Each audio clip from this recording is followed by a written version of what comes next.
Here's a set that's not thought about too often. This is the 1994 Classic BCs, or bonus cards.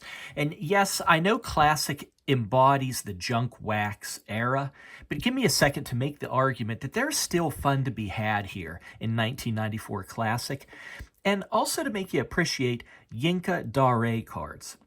As hard as it can be to even give most of our Classic base cards away for free, we can't forget those insert sets. And what you're looking at here, it's one of 25 1994 Classic BCs. That's how many price guides used to refer to them. It meant bonus cards. They didn't stray too far from the design of the base set. Here's just a plain base card. See?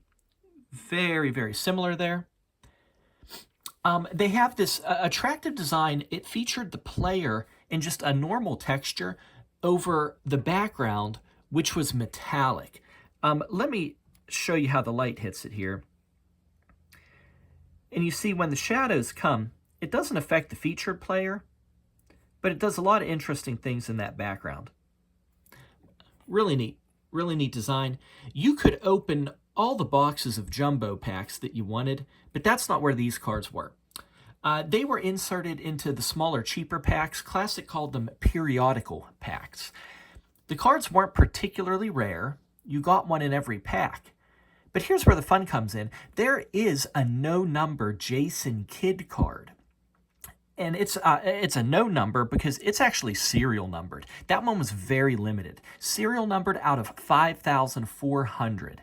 And it is part of these bonus cards here. So you have to admit, if you're searching, for example, for a Grant Hill with this design, I mean, that's a really cool card. And then the possibility of such a limited Jason Kidd card, it starts to put this set into a different light, at least in my opinion. The backs of these cards now, it's all about the photograph. Other than that, there's just some simple biographical information in a triangle on the corner.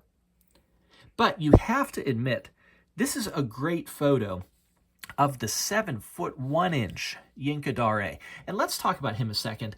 It's a really moving story. And when you know the story, I mean, this photo, it's exactly what you want for him. Exactly what you want for him. See, he was living in Nigeria, and in his spare time, in terms of sports, he mainly played tennis. But he was actually spotted by a lawyer who was there, and he suggested professional basketball to him for obvious reasons. He was over 7 feet tall. So, I mean, he basically didn't even pick up a basketball until 1991. Then, coming to America, he spent a season at a prep school before he enrolled at George Washington University. And here's the thing. He was hugely important to the team there at George Washington. Really left his mark on that school. During his freshman year, he led them to the Sweet 16. That was the furthest they'd ever advanced in the tournament. So his presence was just felt right away. He became their all-time leader in blocks after just 2 seasons with them. Now, his story becomes sad after that.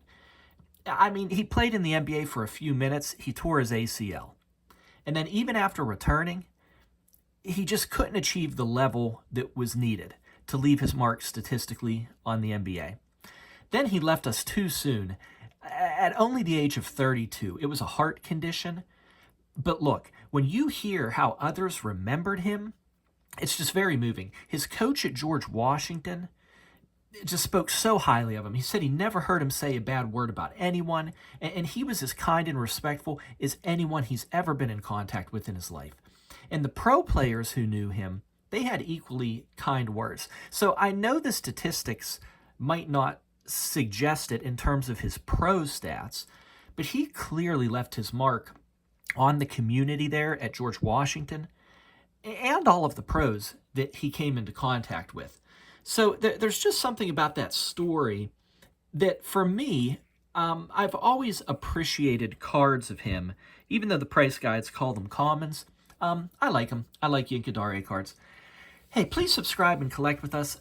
We're trying to give every individual basketball card its own video, so we get to enjoy and remember so many overlooked cards. Common cards, oddballs, printing variations. Try to do something a bit different from your usual big money investing in box breaks, and I hope it allows you to spend time with some of your overlooked cards too. Appreciate you watching. Bye-bye.